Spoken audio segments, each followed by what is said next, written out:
It's Delia. That's me. Hey Delia Boppers, what's up? Welcome back to Baldur's Gate 2 with, oh dear. I didn't lock that in place. I'm so sorry. Why was I so irresponsible? There we go. Anyway, um, welcome back to Baldur's Gate 2, and welcome back to, well, or I guess rather, welcome to me not wearing makeup. Because I looked at myself in the mirror this morning and I didn't feel like putting on makeup. I'm gonna be totally honest with you. And excuse me, I did not feel like putting on makeup. So that's super valid, right? Anyway, I didn't. Excuse me. I feel like I can't speak today. I didn't feel like wearing makeup. So I started thinking about the fact that I'm really pretty without makeup. I feel like I am anyway, and many other people do as well. So I feel like that's also valid. And I feel like there are just tons of other super pretty trans girls out there who are just as super pretty without their makeup as they are with their makeup. So every now and then I feel like it's important to actually literally fight the urge to put on makeup when I want to, just because I feel like I look prettier with it, which I feel like is the way a lot of women feel, like trans or not, about our faces and makeup, because I feel like it's the way society has sort of tried to program us to feel. Um, but it's so important to remember that that's literally not true. It's you can do nifty artsy things to your face with makeup and they're really pretty, but you're also equally just as pretty without any makeup or any artsy ridiculous stuff done to your face. So I just wanted to mention that because I know that being a girl gaming online, not wearing makeup, being trans or not being trans, I feel like there are dudes online who are so just super ugly about a woman not wearing makeup, and it's so misogynist, right? But that happens, and so I feel like it's it makes a statement for any woman to do stuff online not wearing makeup. I just feel especially for trans girls, because people I feel like who are not trans stake so much of our identities as people who are trans on on things like our makeup and clothing and shit like that, and it's our identities, not that other stuff that you know if a girl likes wearing makeup, then she's a girl who likes wearing makeup. But and a lot of girls do like wearing makeup, and a lot of girls also feel like it is an overwhelming effort of time every single day for every single thing, and it's a ridiculous sexist expectation. And it's valid to feel both of those ways. Because I know I do. And I know a lot of other women do too. I feel like I've explored most of this whole area. I don't really remember where I'm supposed to go from here, but I think... Did we... Oh my gosh. Look at that. I almost left that great big chest sitting right there.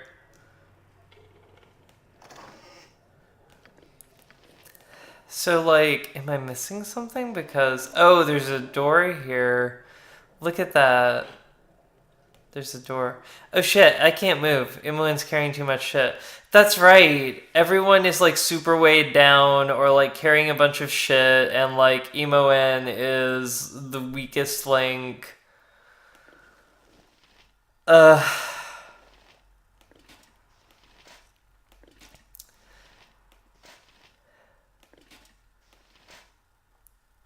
Anyway, I feel like it's so weird because if a guy is not wearing makeup, I feel like it's just super sort of what's expected. Like you don't necessarily expect a dude to be wearing makeup if he's doing a video on the internet, but like for a woman, I feel like it's just like I feel like we hold ourselves to this standard so many times that it's like, oh gosh, I have to put on makeup to do like anything, like to go to work, to go on a date, to like sometimes it feels like to even leave the house, it's like you have to put on makeup, and I feel like it's just like so ridiculous.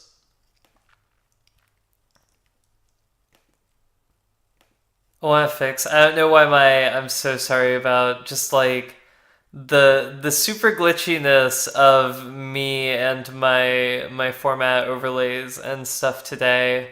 It's just one of those days. It's because I'm not wearing makeup. You can tell, right? You can totally tell that it's like it's that time of the month. You can just tell. It really is. Because literally I take progesterone for like 12 days out of each month. So literally, like I feel like that's like something that would be interesting for more women who are transgender to like talk about online. I don't necessarily feel like it is something that's like something that we talk about a lot online. I feel like that's weird because like this is a normal thing that like women just like talk about anyway with other women anyway. And so like I feel like it's a weird time of the month because I feel like I turn into a massive bitch. Um and I'm being literal, like I'm it's just how it feels. I feel like a bitch, but I feel like super empowered at the same time, like just super womanly empowered at times. And like I also crave chocolate and peanut butter. And like this helmet's magic, so I'm keeping it. I want to find out what it does though. So I think if I remember properly, I have to give it to Leandra. She can't carry it. She doesn't have room. I feel like I'm carrying a bunch of worthless garbage just because I feel like I'm gonna want to sell it later, like completely ignoring that I have 389 gold pieces. So it does feel a little bit silly.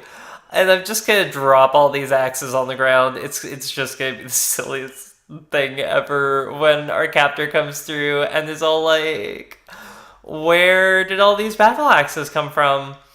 But so anyway, no, it totally does feel like a super femininely empowering time of the month. But at the same time, I feel like I'm a super huge bitch, and I crave chocolate and peanut butter. I feel like I get moody. They're definitely like there are physical things too. Like you don't have to have a uterus or ovaries to experience like physical things on the period from progesterone doing the things in your body that progesterone does in your body. For example, like totally TMI, but like most girls that like I'm aware of that I've spoken to about this, like we're used to getting like IBS around that time of the month, and like this just seems to be a pretty generally experienced thing, and like can concur, you know. Your digestive system is not always super duper happy, and it's like I feel like there's a part of me that like asks myself, I'm like, why do I take this hormone 12 days out of the month? And it's like, oh, that's right, because like it makes my body feel like more at home to me, even though I have to go through this like crazy haywire weird time of the month where it's like everything is so like I want to make sure that she has this two-handed sword. I'm just stitching everything that seems excessive. Like why the fuck you need two short swords, MON? Um oh shit, she's too far away. Okay, well I'll give it to her. I don't know why that doesn't really do me any good. I don't need all this fucking leather armor. I don't think I'm gonna sell it. If I really want to collect shit like this, I'm pretty sure there will be like more chances to do so. But I feel like I sometimes obsessively in Bioware D&D CRPGs collect weapons, and like it's a bad habit. I've got to stop. I really do. But like anyway, Also, like soda for some reason, and just junk food in general. I get like super duper cravings for junk food in general, which sucks because junk food is expensive. So like I totally have a Patreon though, so if you want to support this channel and enable me to eat more junk food when I'm on my period, then you can go to patreon.com/Delia Melody and like sign up and it's for my YouTube channel and my videos. So it's basically supporting like all the activism work I do and my music too, which is super duper cool. And like, oh my gosh, doing gaming videos is something I've been wanting to do for such a long time, but I feel like I've been having such a struggle like getting into it. I feel like I look at something like this Flint mail and I'm just like, I'm so sad to like go. I'm like, does anyone need this? Because no, he's already got chainmail. He's carrying around an extra suit of chainmail. I feel like that's just ridiculously excessive. Oh, that's right. He got that enchanted one. This is the unenchanted one. Oh well. I don't need all these shields. It's ridiculous to think of the characters carrying them. I feel like it's like, oh my gosh, whenever I would draw D&D characters for like my friends in my gaming group, like I tried to go into such detail in like especially my early years of drawing them, where I would be like, okay, like let me see their inventory and everything they're carrying and like how are they carrying all this, but I'm going to draw like all of this on them. I feel like I drew this ridiculous picture one time of a fighter. I don't feel like I did, like I literally actually did. I obviously feel like I did because I did, so I do feel like I did, but I mean, I also did it. Like, it's not something I just feel like I did. Like, I actually did do this thing. Just so that we're perfectly clear on this. And, like, he had this ridiculous, like, boar spear strapped on his back with, like, a huge backpack loaded down with shit, and like he was carrying a great big great axe that he used to lop things with, and he also he had like, oh yeah, he had this like great big two-handed sword on his back, just strapped to his back with all this stuff. And it's like you can get away with one or two of these things, right? But he just has all of these things, and he's like in full plate armor, and I'm just like, how is he moving? It was just, I guess, Minsk is still hoarding, so sorry, I gotta fix this. But like,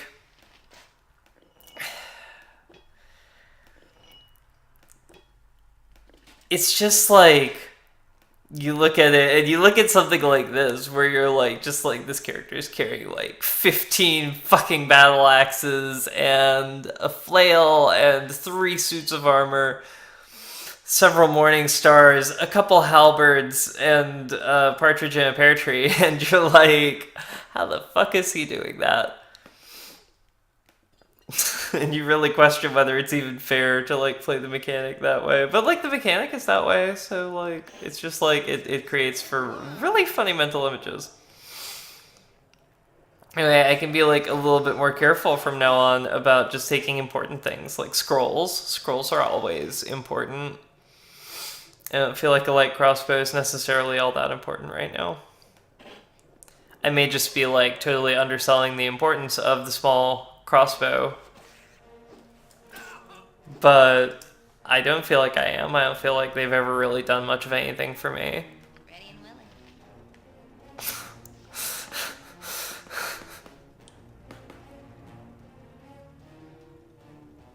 I'm so sorry. I find it so funny that it's like, okay, of course, like, female character in the video game, hypersexualized line, okay, it's a trope. It's like, it's not like I don't expect it to be there. But, like, the way that she said it did not sound super duper hypersexualized. It just, like, sort of, I was like, I don't know what to do with this moment, but be slightly amused by it.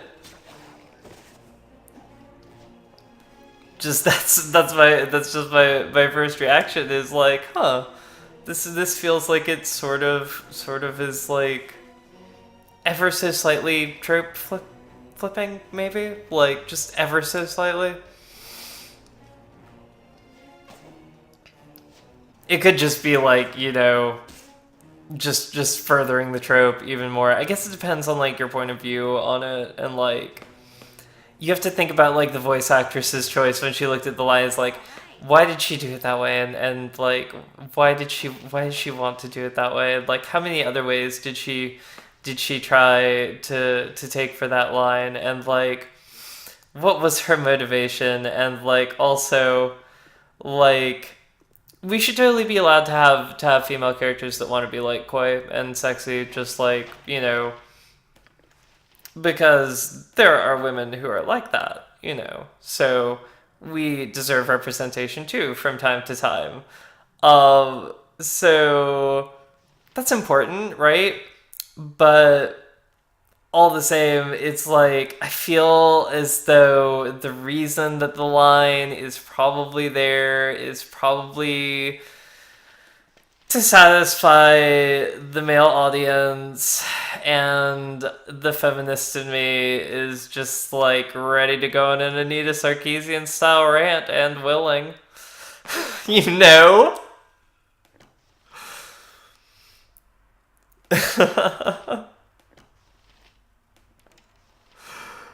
Oh gosh, and it's like I think about myself and it's like, yes, I am that gamer girl. I am that feminist YouTuber and that gamer girl, who is just totally that bitch. And I'm kind of proud of this. So I just sort of embrace it, you know.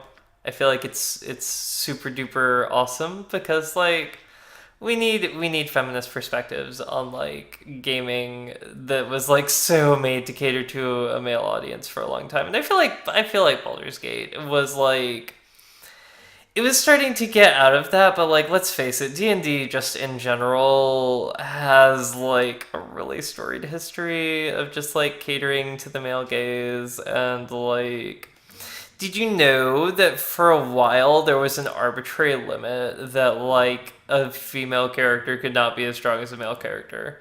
Like no joke. Your character could not go. I think it was like they could get up to 18, but they couldn't go past the slashes. There may have even been a point in time when it was 17, but like I could be misremembering. Either way, it's like it's dumb, right? Like that's obviously not present here. And BioWare is like they get better and better as time goes on, but I always feel like there's little places where things could be improved. But then at the same time, like I play Mass Effect, and like I see things in there that I take as like subtle jokes for like characters who want their shepherd to be trans, and I'm like, this is cool. And like they did put trans inclusionary stuff in the enhanced editions of Baldur's Gate, like at some point. I think it's in the first game, not the second game. Like I feel like it's in like an expansion for the first one, but I don't remember necessarily.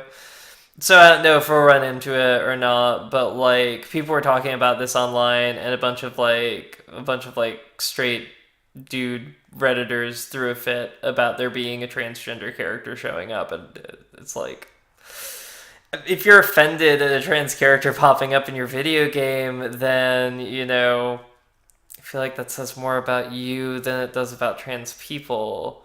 Like I'm just saying, or the game, or the game. Really, I feel like super awesome for the game because like for people watching, obviously Leandra is trans, like just totally. Like how could you even question that? Like she's my character, so how could you even question that? Like she wouldn't necessarily have to be. Like one of the cool things about D&D is that like you can make your character like whoever you want, but like obviously as a girl I like playing a character who's a girl, and like as a girl who's trans and is trying to be I never said I was a role model, and like I'm never gonna say that I am because I don't feel like I necessarily am.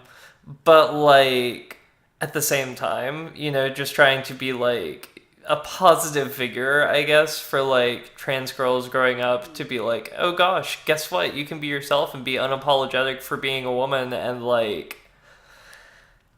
a badass bitch. And like Yes. these are the kind of characters I make because it's like, why not make a trans character? She's super duper awesome. She's such a badass and she's such a femme fatale because I'd totally make characters that are badass femme fatales, and that's valid. And like I feel like there's a couple of different kind of women who play D&D. There's the women who play D&D who are all like, I'm going to make. Why do I keep expecting her to be a rogue? She's a fighter mage. I keep selecting her, expecting her to be able to have like something to disarm this trap, but she doesn't.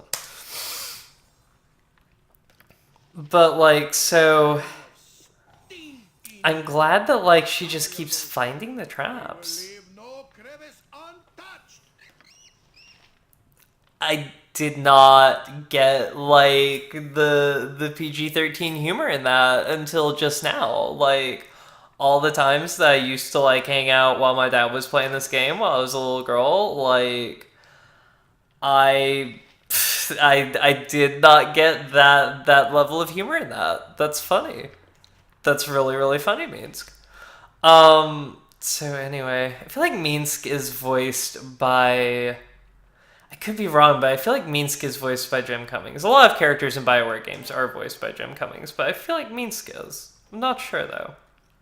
But like if he is, that's also the voice of Winnie the Pooh and Tigger in all of the modern Disney stuff. But like I could be wrong. I'm not entirely sure. I don't know if that's what Jim Cummings doing a Russian like type sounding accent sounds like or not.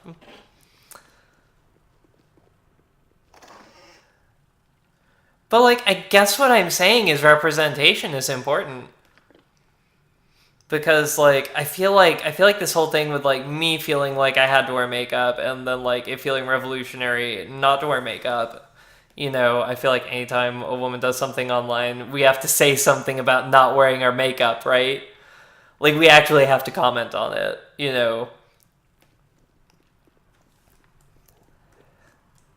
We're expected to, or else someone else will. One way or the other, really. And it's so silly. It really is. Make way. I feel like there needs to be like a movement to make makeup fun again, like as opposed to being cis heteronormative and silly like it is right now.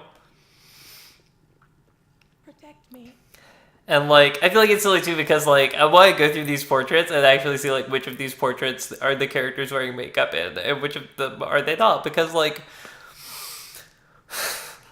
Adventurers wearing makeup, no. I feel like two ways about that because I feel like there's two types of women who play D&D, right? Well, there's a lot more than that, but like you know how people love to put things into binaries. I feel like we're just so trained to, and I thought this was funny. There's like so many types of women who play D&D, but there's two particular stereotypes I want to pick on right now. They're absolutely based in truth.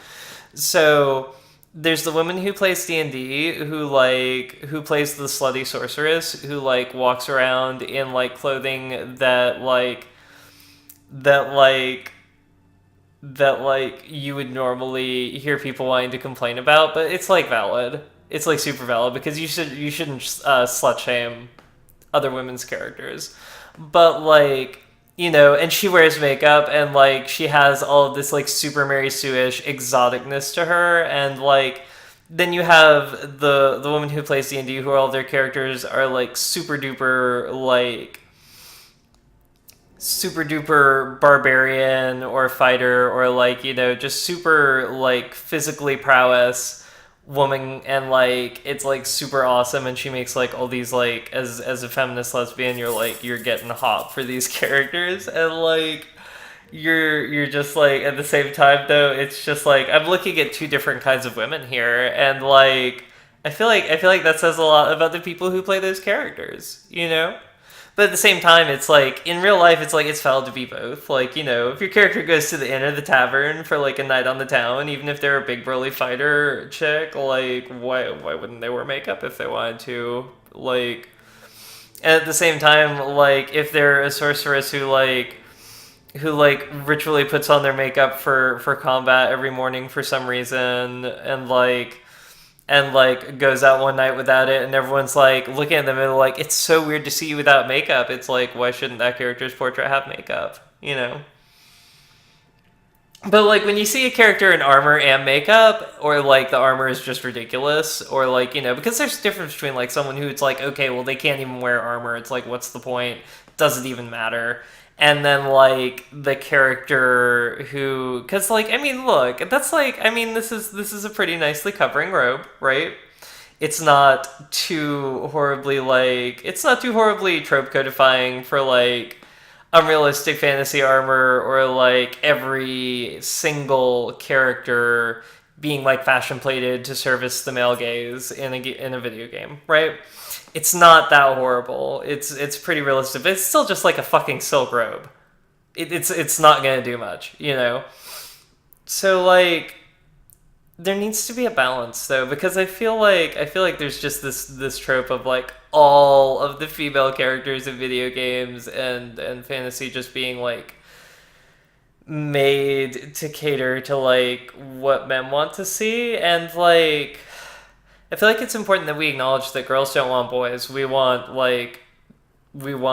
in-depth single player character story driven RPGs with multiple like potentially polyamorous romance options with like LGBT inclusion and like characters of color and like just representation at the wazoo. That's what girls want, you know.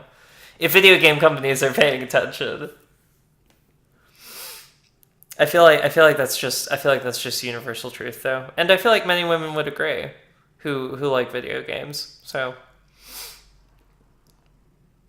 but like there's a ton of super busty, really scantily clad dryads out here. Just speaking of. Um I mean these ladies shackles are like my shackles, even though they're different than my own. So like I don't like option 2 or 3. Oh shit. Whoa, though, this just got real. This is fucked up. Like, these dryads are living in sexual slavery. Oh my gosh, that's horrible.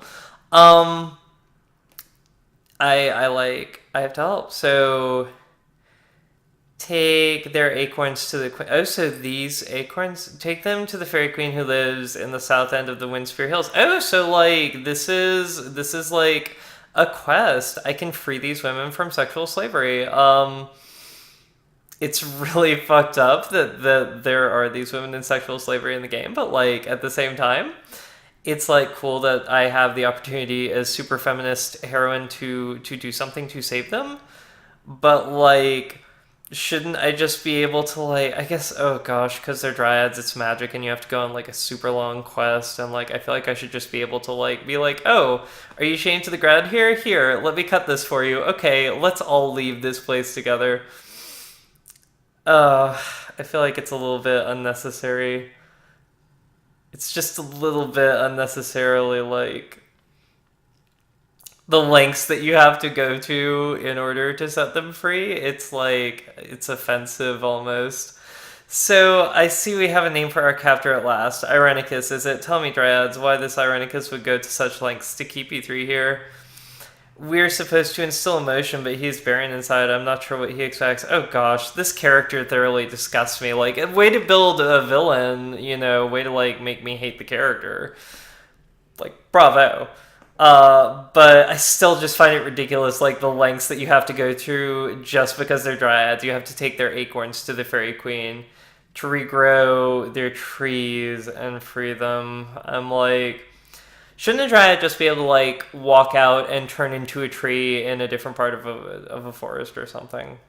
Like, I'm no mythology expert, even though I am actually literally a mythology buff, but like, your dryad may be different, but like, it's fantasy. It's valid for playing around with. Like, your dryads can be different just like your vampires can be different. This is so ridiculously silly.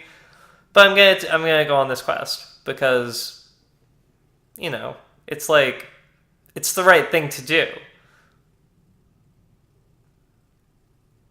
But like I see this is I guess they have the explanation here. Why do you not simply leave? You do not seem to be chained or caged as I was. They can't see yeah, they can't they die if they're separated from their trees. I want to roll my eyes so badly, and I feel like I may have like several times already. But like oh gosh, deliver them to the fairy queen. But he has taken the acorns. He knows of our plans. They use them. He left our acorns with Ilyich. Ilyich is mean. That's.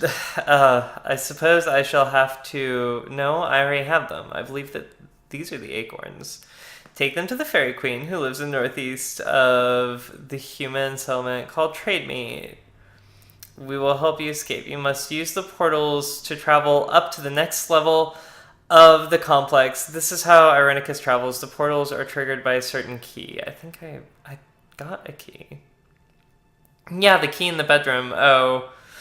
Oh fuck. Is he like oh gosh. It seems like he's one of these characters who like he's in love with like a dead woman and like he's like a gross fucking misogynist womanizing ew. I mean, way to establish a villain, but like we go there sometimes and look at her things. May the forest always open a path for you. So I guess like he like has these dryads in sexual slavery because he's hoping that like they'll make him feel something again, which just like ew, the idea that it's like that the purpose of any woman, dryad or not, is to make a man feel something or to exist for a man for any reason is just like it's such a misogynist trope in Codement. But like it's like we're seeing just a character who is a despicable person like this. I don't feel like the game is advocating this kind of behavior, obviously. But like all the same, it's like I feel like there's this thing in fantasy where it's like you can't just have a situation where there's a horrible character like that and the heroes have to save the woman. It's like obviously we don't necessarily have the trope here, which is actually common in a lot of places where it's like, oh, then you get the girl, which is like such ridiculous damsel bullshit. But like this like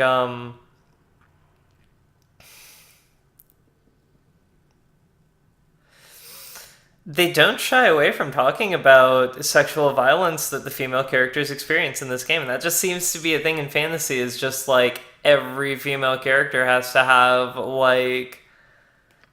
a sexual violence story, and it's like yeah, you want the villain to be despicable, yeah, you want reasons to have to like go and fight them, but it's like could you do it without like making sexual violence against women like such a common trope in fantasy everything? Oh my gosh. But all the same, like, as a woman who survived sexual violence, representation, like, if anything, I guess, it's just like, wish there wasn't so much of it, because it's like, when you're like the hero who has like been through this violence and like you're on like this mission of like you know going up against this villain, and it's like you're dealing with the psychological struggle throughout the game. It's like if you're a woman who has the PTSD from that, it's like if the character is done well, I feel like I don't know, it potentially could be like it could hit you in your heart and like be therapeutic maybe.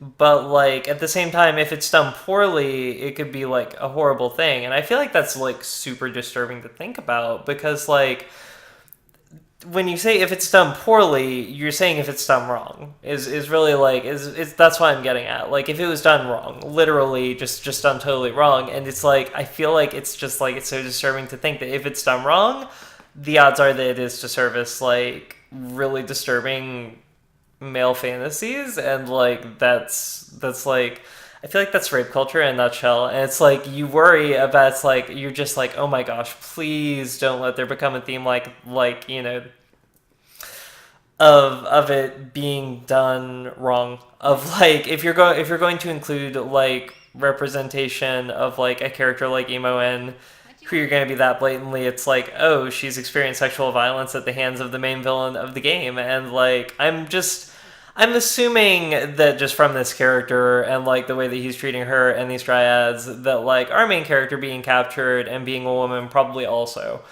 And like just statistically being trans, it's just more likely if you already have a villain who's like this, and it's just like it's like I wonder how much they're gonna focus on Emoen's trauma. I wonder how much they're gonna focus on my character's trauma, and just like I really hope that there's no attempt to like, because like there's the potential for gross things to be done with that. Like I really hope there's no attempt to like literally romanticize rape culture is what you see in some fantasy mediums, where it's like all of a sudden, oh, there's like supposed to be some kind of sexual or romantic tension between like the protagonist and the antagonist, and it's like this is a load of bull. No thank you. That's just literally like encouraging rape culture. But like alternatively, we could just have this game where it's like, okay, well, we know that this has happened. This is an established piece of this character's background. We're not going to bring it up to a level to where it's like painful for people who have experienced this. What is this place? It's beautiful. Oh, there is simply no way that this space belongs to the same person that owns those horrible glass containers.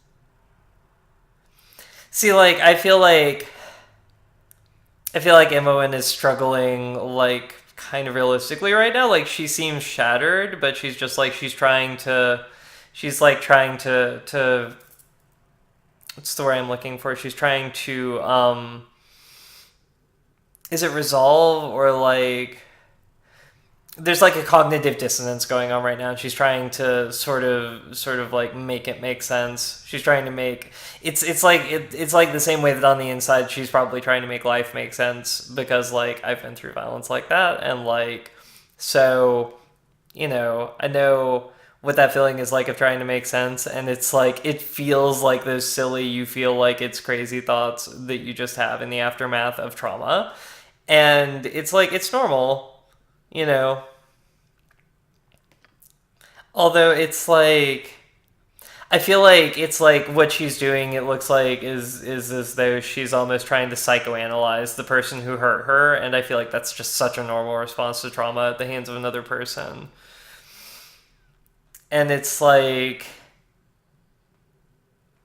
I think they focus on, it's like there's so much physical trauma too that Emoen goes through, as far as like just like literally being cut, and it's like psychological trauma of having spells weave through your brain. It's like I'm gonna be totally and completely honest, as like a woman who's experienced violence like under the influence of a substance, that's like, this is what this makes me think of. It's like I feel like that would be the closest thing in the real world that like being hurt in this way with like, you know, sexually, physically, and with magic, psychologically, and things like this would come to. So I don't know, maybe this is like, I guess for me, like looking at this character kind of is important to relate to. I feel like this has suddenly turned into a very special episode of Delia Melody.